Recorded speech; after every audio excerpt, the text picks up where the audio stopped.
이맘때 산에 가면 볼 수 있는 것 중에 하나가 가을에 떨어진 도토리나 상수리들에게서 하나의 싹이 나서 땅에 뿌리를 내리고 있는 모습을 볼 수 있습니다. 그 뿌리가 잘 내려지면 머지않아서 싹이 나고 잎이 나고 줄기가 자라게 되겠지요. 생명의 신비로움이라고 할 수 있습니다. 도토리 열매 안에는, 상수리 열매 안에는 생명이 담겨 있습니다. 아무리 잎을 따서 땅에 뿌려도 썩어버릴 뿐이지 그것에서 싹이 나지 않지요. 도토리 열매를 땅에 뿌릴 때에 그 열매 안에서 생명이 돋아나는 것을 보게 됩니다. 어릴 때 돌아가신 아버님이 그 벽시에 싹을 틔우는 것을 보았던 기억이 납니다.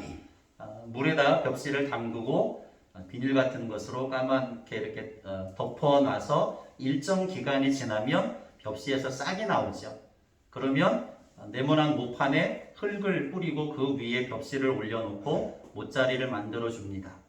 머지않아서 그 못자리에서 연두색의 모가 자라나게 되는 모습을 보게 되어지지요. 벽시 안에는 모가 자라나는 생명이 그 안에 담겨져 있기 때문입니다. 콩나물을 참 좋아했습니다. 제 어릴 때 어머님이 콩나물을 집에서 키우시는데 양은으로 만든 그 콩나물 시루가 있어요. 밑에 큰 구멍이 뚫려 있는 그 시루에 볏짚을 태운 재를 담고 그 위에 콩나물 콩을 얹어 놓고 까만 천으로 덮어 놓습니다. 그리고 적절한 때 물만 주면 콩나물 콩에서 씨앗이 나와서 뿌리가 자라기 시작하고 쑥쑥 자라나기 시작하죠.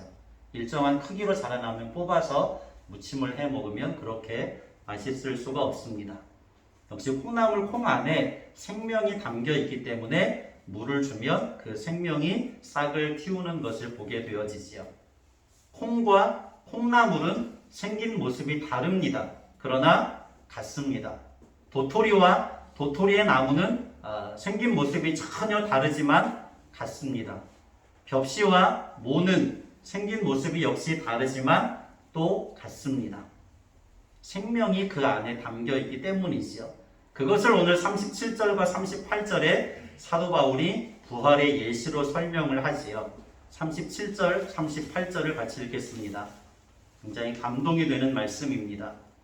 37절, 38절 또 내가 뿌리는 것은 장래의 형체를 뿌리는 것이 아니요 다만 밀이나 다른 것의 알맹이 뿐이로되 하나님이 그 뜻대로 그에게 형체를 주시되 각 종자에게 그 형체를 주시느니라. 아멘. 아마 15장의 말씀 중에서도 가장 감동이 되는 말씀이 아닐까라는 생각을 저 개인적으로는 합니다. 밀이나 알갱이를 뿌리는 것이 그 알맹이 씨앗을 뿌리는 것이지 장래의 형체를 뿌리는 것이 아니라는 이야기지요. 지난 시간에 말씀드렸듯이 고린도전서 15장은 부활 신앙의 진수를 담고 있는 최고의 성경 말씀이라고 할 수 있습니다. 이보다 더 부활의 신비를 자세하고 논리적으로 설명할 수 없겠지요. 당시 고린도 사회는 헬라 철학과 문화가 지혜를 자랑하고 토론하기를 좋아하고 논쟁하기를 좋아하는 문화 속에 있는 사람들이었습니다. 그러한 사람들에게 부활 신앙의 진수를 자세하게 논리적으로 그들이 일반의 생각 속에서도 충분히 공감할 수 있는 의미들로 부활 신앙을 설명하고 있는 것이지요. 오늘도 이렇게 부활의 신비를 설명하는 말씀을 통해서 부활의 능력과 부활의 소망이 저와 여러분의 심령과 삶 속에 충만하시기를 예수님의 이름으로 간절히 축원합니다. 고린도전서 15장의 배경이 되는 내용 중에 하나는 고린도 교회 성도들이 헬라 철학의 이원론 사상에 빠져 있다는 것이었습니다. 영과 육을 나누어서 영은 무조건 선하고 육은 무조건 악하다는 것이지요. 영적인 세계가 참된 세계이고 육적인 세계는 그림자일 뿐이다 라고 하는 것입니다. 육은 영원히 소멸하게 될 것이고 영은 영원히 존재하게 될 것이다 라고 하는 것이 이원론 사상이었습니다. 그러한 생각을 가지고 있는 성도들 중에 12절 말씀에 어떤 사람이 있었습니까? 예수님의 부활은 받아들였지만 그 다음에 예수님을 믿는 믿음 안에 있는 사람들의 몸의 부활은 도저히 받아들일 수 없다는 것이지요. 그것에 대한 의문을 제기합니다. 그러한 의문을 제기하자 사도 바울이 대답하는 것이 무엇입니까? 만일 죽은 자의 부활이 없다면 우리는 거짓말쟁이이다. 하나님께서 그리스도를 다시 살리지 않았을 것이다. 그리고 그리스도를 믿는 사람들, 교회와 성도는 이 세상에서 가장 불쌍한 자들일 것이다 라고 하는 설명을 했습니다. 그리고 20절에 반전이 일어나지요. 그러나 만일 부활이 없다면, 죽은 자의 부활이 없다면 이러이러할 것이다 라고 하는 가정을 계속해서 한 이후에 20절 말씀에 그러나 이제 그리스도께서 죽은 자 가운데서 다시 살아나사 잠자는 자들의 첫 열매가 되셨도다 라고 말씀합니다. 이 말씀에 아주 중요한 구절이 나와 있는데 잠자는 자들의 첫 열매가 되셨다 하는 말씀입니다. 앞에서는 그리스도께서 죽은 자 가운데서 죽은 자라고 설명을 했는데 그 다음에 다시 살아나사 어떤 자들의 첫 열매가 되어주셨다? 잠자는 자들의 첫 열매가 되어주셨다 말씀합니다. 잠자는 것으로 표현했지요.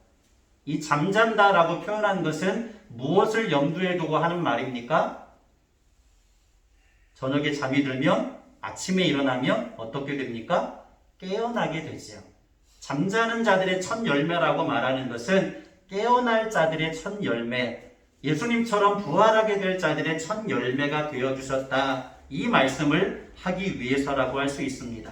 첫 열매라고 하는 것도 전체의 열매를 보여주는 것이지요. 하나님께 첫 열매로 제사를 드리는 것은 앞으로 수확하게 될 전체 열매에 대한 예시로서 하나님 앞에 첫 열매를 드리는 것입니다. 무화과 나무의 첫 열매가 떨어지고 날 때에 상품성이 있는 좋은 열매들이 맺혀지는 것이지요. 첫 열매는 전체의 열매를 예표합니다. 무엇을 말하고 있는 것입니까?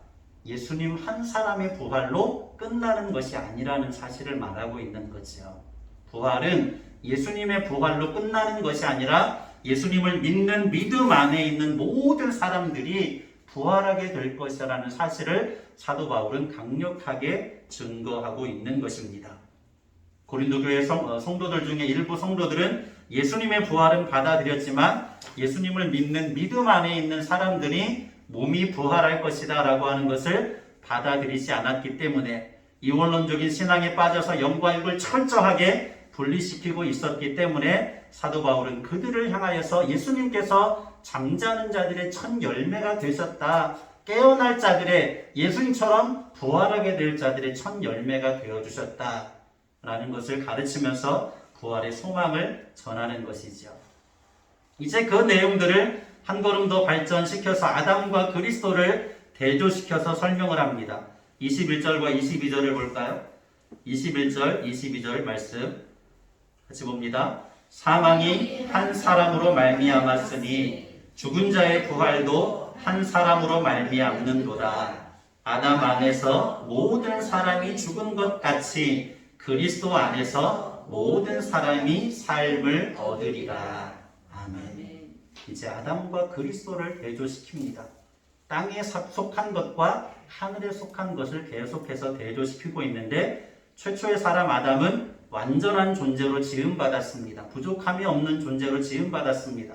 그러나 하나님을 기억하고 하나님과 교제를 맺게 하기 위하여서 하나님께서 행위 언약을 맺으셨는데 그 내용이 무엇입니까? 동산 중앙에 있는 선악을 알게 하는 나무의 열매를 따먹지 말라 하는 것이었습니다. 이것이 행위 언약이었습니다.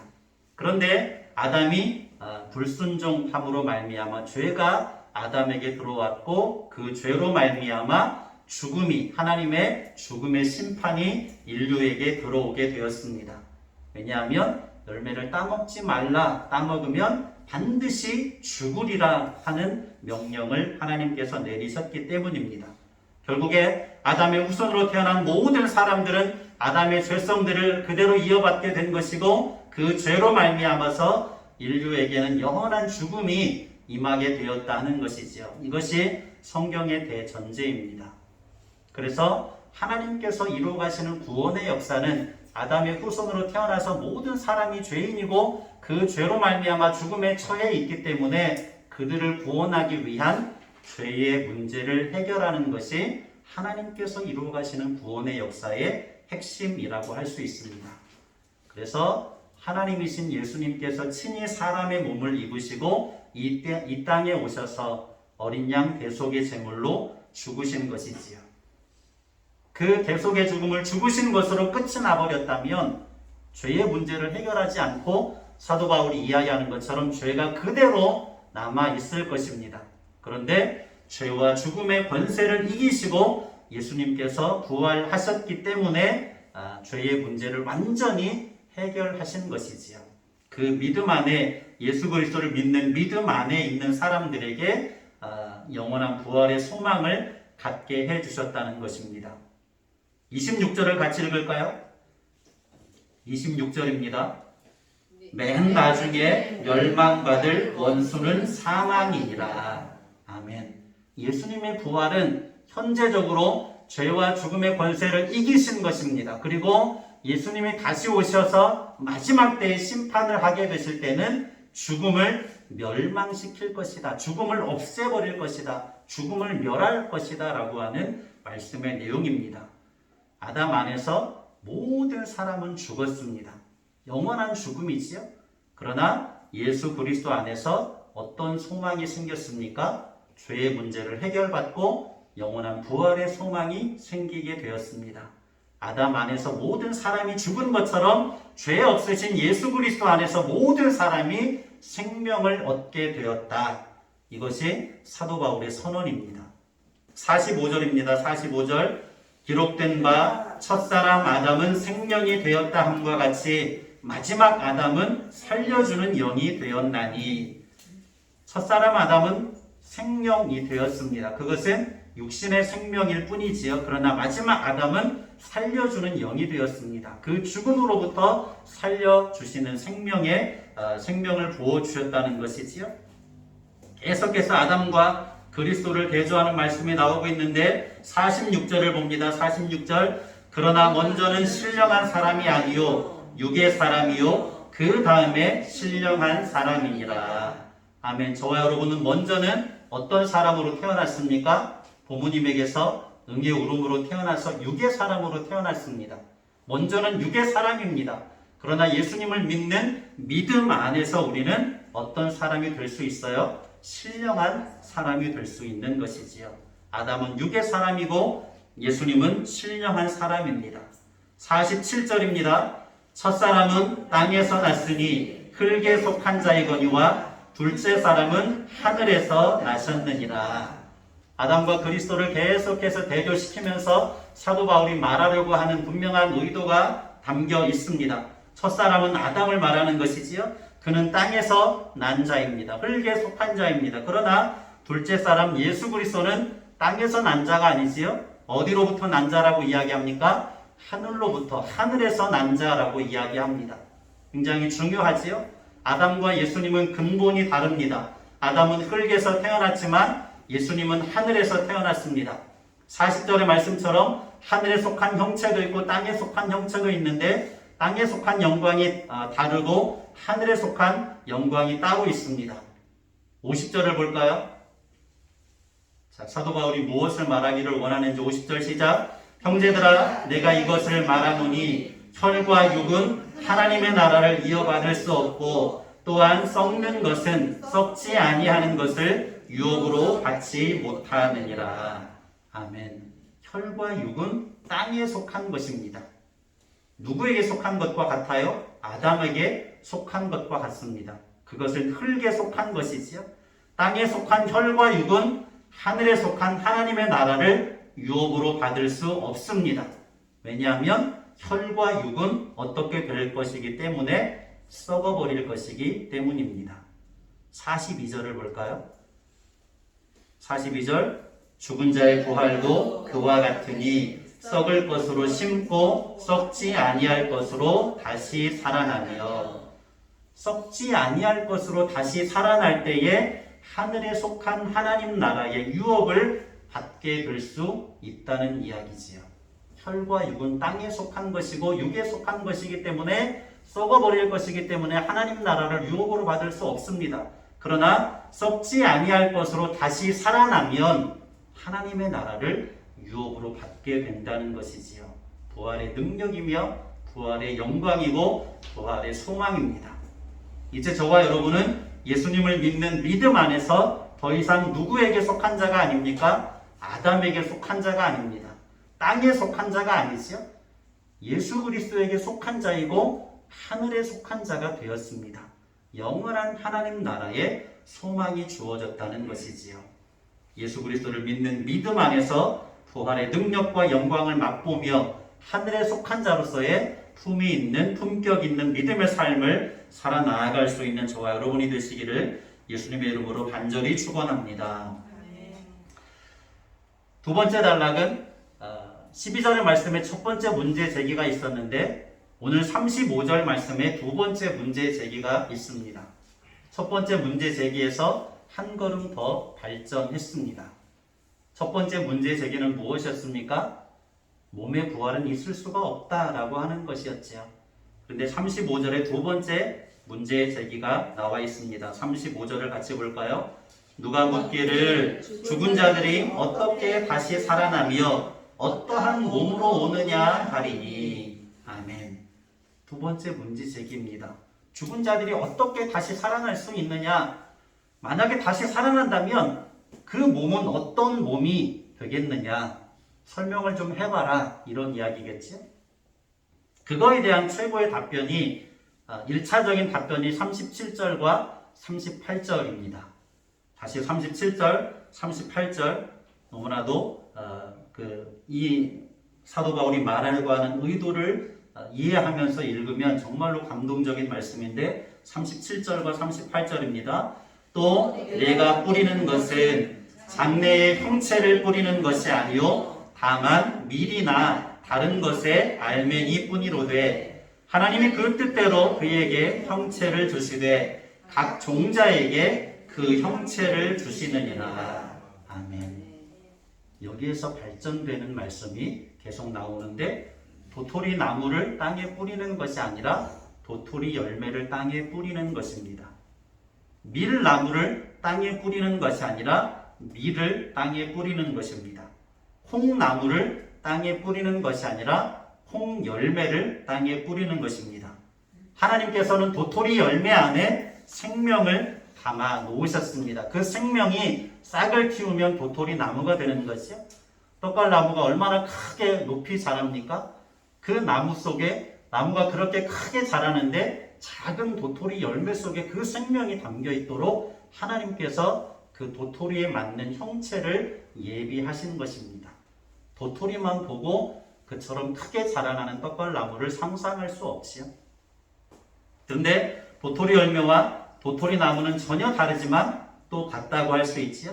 콩 안에 콩나무의 생명을 하나님께서 담아 놓으셨습니다. 그러나 콩과 콩나무는 외적으로는 전혀 다른 모습입니다.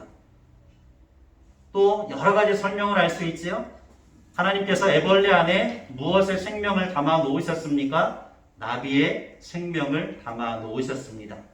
애벌레가 꼬치를 짚고 일정 기간이 지나면 꼬치를 뚫고 나올 때는 화려한 나비로 다시 살아나는 모습을 보게 됩니다. 제가 가장 좋아하는 잠자리 예화가 있지요. 잠자리 유충은 어디에서 자랍니까? 물속에서 자랍니다. 물속에서 자라는 잠자리 유충을 보고 그게 나중에 얼마 시간이 지나면 땅으로 나와서 하늘을 날아다니는 잠자리가 될 것이라고 누구도 상상할 수 없을 것입니다. 그런데 분명한 것은 잠자리 유충은 물속에서 자라고 땅 밖으로 나와서 하늘을 날아다니는 잠자리가 될 것이라는 사실이지요. 잠자리 유충과 하늘을 날아다니는 잠자리는 전혀 다른 개체처럼 보이지만 하나의 생명입니다. 잠자리 유충 속에 잠자리의 생명을 하나님께서는 담아 놓으신 것이죠. 애벌레 속에 하나님께서는 나비로 날아갈 수 있는 생명을 담아 놓으셨습니다. 이것이 자연 속에 담겨져 있는 부활의 신비라고 할 수 있지요. 육체가 다 같은 육체가 아니라고 이야기합니다. 다양한 종류의 육체가 있다고 이야기하죠. 40절과 41절에 사도 바울은 아담과 그리스도를 대조시키고 있는 것처럼 의도적으로 땅에 속한 형체가 있고 하늘에 속한 형체가 있다는 사실을 대조시켜서 이야기하고 있습니다. 땅에 속한 것의 영광이 다르고 하늘에 속한 형체의 영광이 다르다라고 하는 거지요. 무엇을 말하기 위해서 이와 같은 논지를 전개시키고 있습니까? 이것을 말하기 위해서입니다. 하나님께서는 땅에 속한 우리의 육체의 영광과 앞으로 하늘에 속하게 될 신령한 몸의 영광을 다르게 하셨다는 것이지요. 땅에 속한 우리의 육체 속에 하늘에 속하게 될 신령한 몸을 담아 놓으셨다라고 하는 사실을 설명하고 있는 것입니다. 땅에 속한 우리 육체의 몸 속에 하늘에 속하여서 영원히 살게 될 신령한 몸을 우리 육체 속에 담아 놓으신 것이지요. 그 신령한 몸이 어떻게 이루어집니까? 예수님처럼 부활하게 될 때에 이루어지게 하셨다라고 하는 말씀이지요. 42절에서 44절까지 두 번째 답변입니다. 어떻게 부활할 수 있으며 어떤 몸으로 부활하느냐? 여기에 대한 사도 바울의 답변이 42절에서 44절까지 나와 있지요. 같이 봅니다. 죽은 자의 부활도 그와 같으니 썩을 것으로 심고 썩지 아니할 것으로 다시 살아나며 욕된 것으로 심고 영광스러운 것으로 다시 살아나며 약한 것으로 심고 강한 것으로 다시 살아나며 육의 몸으로 심고 신령한 몸으로 다시 살아나나니 육의 몸이 있은즉 또 영의 몸이 있느니라. 아멘. 네 가지로 설명을 합니다. 썩을 것으로 심고 어떤 것으로 다시 살아나요? 썩지 아니할 것으로 다시 살아납니다. 우리 육체는 썩을 것이지만 우리 육체가 다시 부활하게 될 때는 썩지 아니할 것으로 다시 살아나게 될 텐데 그와 같은 형체를 하나님께서는 우리 육체 속에 이미 담아 놓으셨습니다. 또 욕된 것으로 심고 영광스러운 것으로 다시 살아나도록 그 영광스러운 것을 우리 안에 담아 놓으신 것이지요. 우리 육체는 연약하지만 육체가 다시 살아날 때에 강한 것으로 다시 살아날 수 있도록 하나님께서는 우리 육체 속에 강한 것을 담아 놓으셨습니다. 또 어떤 것으로 육의 몸으로 심고 육의 몸이지만 우리가 심겨지면 땅속에 심겨지면 썩어지면 다시 신령한 몸으로 다시 살아나게 될 텐데 그 신령한 몸을 우리의 썩어질 육체 속에 담아 놓으신 것이지요. 신령한 몸의 힌트를 어디에서 찾아볼 수 있을까요? 예수님의 부활을 통해서 찾아볼 수 있습니다. 요한복음을 한번 찾아가 볼까요? 요한복음 20장 19절입니다. 요한복음 20장 19절.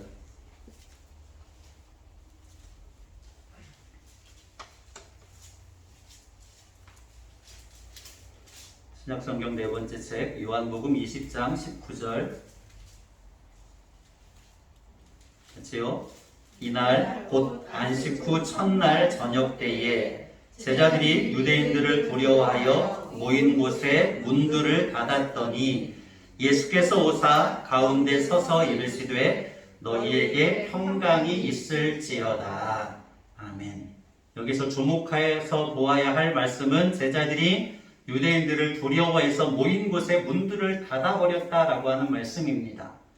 유대인들에게 자신들도 예수님처럼 해를 당할 것을 두려워해서 문들을 닫았습니다. 문이라는 문은 안에서 다 꽁꽁 걸어 잠궜다는 뜻이지요. 사도 요한은 분명히 이와 같은 사실을 염두에 두고 이 말씀을 기록했습니다. 유대인들을 두려워하여 모인 곳의 문들을 꽁꽁 걸어 잠궜습니다. 열어주었다는 기록이 전혀 없는데 그 다음에 나오는 말씀이 무엇입니까? 예수께서 오사 가운데 서서 이르시되 잠겨있는 문이 열려지지 않았는데 신령한 몸으로 부활하신 예수님께서는 그 문을 뚫고 들어오셔서 제자들 한가운데 서셨다는 사실을 기록하고 있습니다. 예수님의 부활하신 몸은 시간과 공간을 초월하고 있다는 사실을 분명하게 암시하고 있는 말씀이지요. 26절도 볼까요? 26절에도 비슷한 이야기들을 소개하고 있습니다. 요한복음 21장 26절 시작. 여드레를 지나서 제자들이 다시 집 안에 있을 때에 도마도 함께 있고 문들이 닫혔는데 예수께서 오사 가운데 서서 이르시되 너희에게 평강이 있을지어다 하시고. 아멘. 역시 동일하게 말씀하고 있지요. 도마도 함께 있었고 의심 많은 도마도 그 자리에 함께 있었는데 문들은 닫혀 있습니다. 안에서 문을 잠궈 버렸습니다. 누구에게도 문을 열어주지 않았습니다. 그런데 예수님께서 그들 가운데로 오셔서 샬롬, 너에게 평강이 있을지어다 라고 인사를 하시는 거죠. 부활하신 예수님은 신령한 몸을 가지고 계시고 그 신령한 몸은 시간과 공간을 초월하는 그런 몸을 가지게 되었다는 사실을 예수님께서 친히 우리에게 보여주시고 계십니다. 결론의 말씀을 드리지요. 33절을 보시면 바울은 그 당시에 아주 유명한 헬라 시인이 있었는데 그 시인이 한 말을 19를 인용하고 있습니다. 어떤 말입니까? 속지 말아라. 악한 동무들은 선한 행실을 더럽히나니 라고 하는 19입니다. 그 당시에 웬만한 헬라 사람들이라고 하면 다 알만한 그런 19라고 하지요. 악한 동무들은 선한 행실을 더럽히나니 속지 말아라. 어떤 의미를 담고 하는 말입니까? 부활이 없다고 소문되는 악한 친구들에게 속지 말아라. 교회 안에 들어왔으면서도 예수님의 부활은 인정하면서도 우리의 몸은 부활하지 않을 것이라고 소문되고 미혹하는 그 악한 친구들을 경계할 것을 분명하게 말씀하고 있는 것이지요. 부활의 역사를 부정하는 악한 친구들을 경계할 것이고 너희들도 스스로 악한 친구가 되어서 예수님의 부활을 부정하는 어리석은 자가 되어서는 안 될 것이다. 이와 같은 사실을 가르치고 있는 말씀입니다. 하나님은 도토리 속에 도토리 나무의 형체를 담아 놓으셨습니다. 애벌레 속에 화려한 나비의 형체를 담아 놓으셨습니다. 잠자리 유충 속에 하늘을 나르는 잠자리의 형체를 담아 놓으셨습니다. 땅에 속한 우리의 연약한 육체 속에 하늘에 속하게 될 신령한 몸의 형체를 담아 놓으셨습니다. 아멘. 우리 육체는 연약하지만 연약한 눈에 보이지도 않는 세균의 정복 땅에서 연약할 수밖에 없는 질병에 빠질 수밖에 없는 연약한 육체이지만 하늘에 속하게 될 신령한 몸의 육체는 어떠한 질병에도 영향을 받지 않을 것입니다. 슬픔이 없을 것이고 더 이상의 두려움도 없을 것이고 불안도 없을 것이고 참된 모든 것이 균형 잡힌 조화로움을 유지하는 샬롬의 은혜 안에 우리의 신령한 몸은 거하게 될 것이다 라고 하는 것이지요. 아담은 죄인이고 땅에 속한 사람입니다. 아담에게 속한 자는 결코 혈과 육을 가지고 하나님의 나라를 유업으로 받을 수 없지요. 그러나 예수님의 십자가와 부활을 믿는 믿음 안에 있는 자들에게는 부활의 산 소망이 주어졌기 때문에 하나님의 나라를 유업으로 받을 수 있습니다. 바로 교회와 성도에게 주어진 영원한 소망이지요. 우리가 믿음을 가지고 매주일마다 예배의 자리에 참석하여서 하나님을 찬송하고 기도하고 하나님께 영광을 돌리고 하나님의 말씀에 귀를 기울이는 이유입니다. 49절의 말씀을 같이 읽고 마치겠습니다. 49절.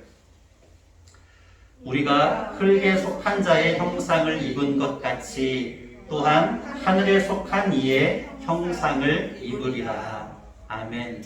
흙에 속한 자의 형상은 아담의 형상이지요. 혈과 육이라고 할 수 있습니다. 하늘에 속한 이는 누구입니까? 예수 그리스도이시지요. 죄가 없으신 예수 그리스도입니다. 우리가 예수님을 믿는 믿음 안에 거하면 하늘에 속한 이의 형상을 입게 될 것이고 영원한 하나님 나라의 유업을 얻게 될 것입니다. 세상이 아무리 요란할지라도 하늘의 소망을 품고 부활의 능력으로 세상을 넉넉하게 이겨나아갈 수 있는 하늘에 속한 이의 형상을 입은 사람으로서 세상 속에 그리스도인의 품격을 나타낼 수 있는 부활의 능력과 권세를 가지고 사는 저와 여러분의 믿음의 삶이 되시기를 예수님의 이름으로 간절히 축원합니다. 고마우신 아버지 하나님 감사합니다. 땅에 씨를 뿌리는 것은 장래의 형체를 뿌리는 것이 아니라 단지 도토리를 뿌리는 것이고 콩을 뿌리는 것이고 미래 알갱이를 뿌리는 것일 뿐입니다. 그러나 그 도토리 열매 속에는 도토리 나무라고 하는 새로운 생명이 담겨 있습니다. 밀 속에는 밀나무라고 하는 새로운 생명이 담겨 있습니다.